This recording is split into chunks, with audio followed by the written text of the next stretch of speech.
खबर बलिया से है, जहां उत्तर प्रदेश के आयुष मंत्री दिव्य दयाशंकर मिश्र दयालु ने कांग्रेस नेता दिग्विजय सिंह के संघ पर दिए गए हालिया बयान पर प्रतिक्रिया व्यक्त करते हुए सोमवार की रात्रि में कहा कि किसी के विचारों में यदि परिवर्तन आ रहा है तो हमको इसको गलत अर्थ में नहीं लेना चाहिए।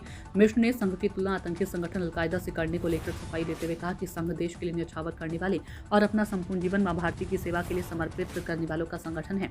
दिन रात वे भारत देश की चिंता करते हैं, मां भारती की चिंता करते हैं। आयुष मंत्री दयाशंकर मिश्र दयालु ने सोमवार की रात्रि जिला मुख्यालय पर एक सरकारी कार्यक्रम से इतर मीडिया से बातचीत करते हुए कांग्रेस नेता दिग्विजय सिंह के संघ पर दिए गए हालिया बयान पर भी प्रतिक्रिया व्यक्त की है। कांग्रेस नेता मणिकम टैगोर ने संघ की तुलना आतंकी संगठन अलकायदा से की है, क्या कहेंगे इसको लेकर आप?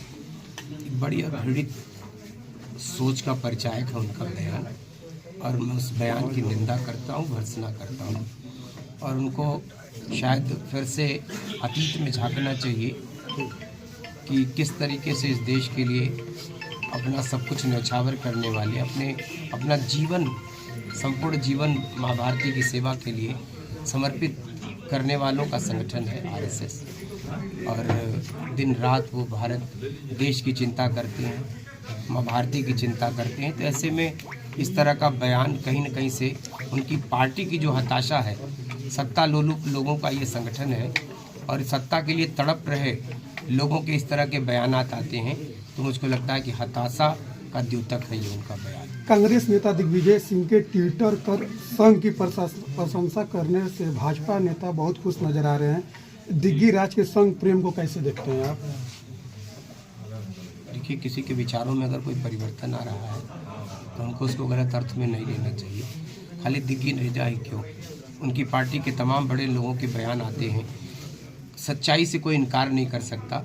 सच है कि देश के लिए जो काम संघ कर रहा है, हमारी सरकार अच्छा काम कर रही है, देश हित में काम कर रही है, तो उनके मुंह से जो शब्द निकलते हैं शायद वो उनके अंतर्मन की भाषा हो, और वो जो दिल में बातें थी उसको जुबान पे लाया हो। अखिलेश यादव ने देहरादून में त्रिपुरा के एक छात्रा की हत्या को नफरती लोगों की बेहद घृणित मानसिकता के दुष्परिणाम बताया है, इसे कैसे देखते हैं आप? चकित हूँ कि इस तरह के बयान किस सोच, किस नज़रिए से वो दे रहे हैं। इस देश के हर नागरिक की चिंता करना सरकार का अपना काम है, और किसी के जीवन की हिफाजत करना इस सरकार की प्राथमिकता है। ऐसी घटनाएं जो हुई हैं वो कहीं न कहीं से सरकार ने उसको बड़ी गंभीरता से लिया है, और दोषी लोगों के खिलाफ कार्रवाई। बांग्लादेश में जिस तरीके से लगातार हिंदुओं के ऊपर हमले हो रहे हैं, भारत को क्या कोई सबक सिखाने के लिए कोई कड़ा एक्शन लेना चाहिए या कोई? सरकार सोच रही है, और सरकार ने इसको बड़ी गंभीरता से अपना विरोध दर्ज कराया है। क्योंकि ये इंटरनेशनल मामले होते हैं, दो देशों के बीच में इस तरह की घटनाएं हो रही हैं, तो सरकार उसको लेके बहुत गंभीर है, और हर पल पल बांग्लादेश की घटना पे निगाह भारत की सरकार रख रही है। मुझको लगता है कि देश के प्रधानमंत्री जी जरूर ही कुछ ऐसा फैसला करेंगे जो देश हित में होगा।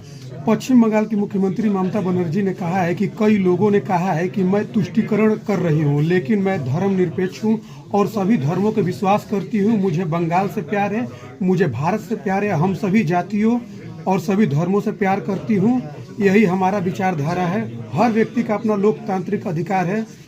इसे आप कैसे देखते हैं और क्या कहेंगे? बड़ी नेता हैं, और उनकी कार्यशैली को देश बड़े गौर से देख रहा है कि किस तरीके से पश्चिम बंगाल का जो वातावरण है वो निश्चित ही देश के लोगों को कर रहा है कि ऐसी परिस्थितियां क्रिएट की जा रही हैं, ऐसे अलगाववादी ताकतों को बढ़ावा दिया जा रहा है, ऐसे संख्या वोट की राजनीति के चलते जिस तरीके से वहाँ घुसपैठियों को लाके इस देश का नागरिक बनाना और वोटर बनाने की साजिश की गई है। आने वाले दिनों में मुझको लगता है ये सच्चाई जब बेनकाब होगी तो देश और पश्चिम बंगाल के लोग खुद एक बड़ा फैसला करने जा रहे हैं। इन्होंने केंद्र सरकार को आईना दिखाते हुए कहा है कि मैं केंद्र सरकार से गंगा सागर में पुल बनवाने की कोशिश कर रही थी, लेकिन अब मैं इसे खुद करवाऊंगी और मैं 5 जनवरी की इसकी नींव रखूंगी, और अगले 2 सालों में यह पुल बना जनता के लिए तैयार हो जाएगा।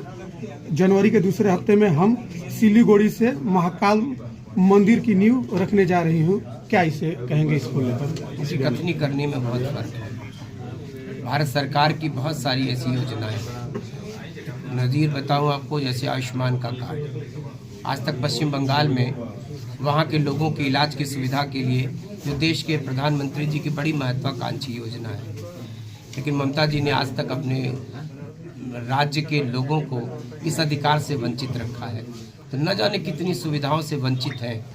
प्रदेश केंद्र सरकार की योजनाओं का वो लाभ अपने राज्य के नागरिकों को देने में डरती हैं कि कहीं लोग ये न समझ बैठें कि भारत सरकार ऐसा कर रही है। तो भारत सरकार के प्रति नफरत का भाव अपने लोगों में भरने का काम वो कर रही हैं और बांटने की साजिश कर रही हैं समाज को। जिस तरीके से SIR की प्रक्रिया चल रही है और इसका देखा गया कि बड़ी बिहार में इसका अच्छा परिणाम आया, लेकिन इसको लेकर अखिलेश यादव काफी हमलावर। सार्थक परिणाम आएगा, पूरे देश में होना है और इसके बाद जो बड़ी परिष्कृत और शुद्ध वोटर लिस्ट आएगी उसका फायदा देश और समाज को होगा।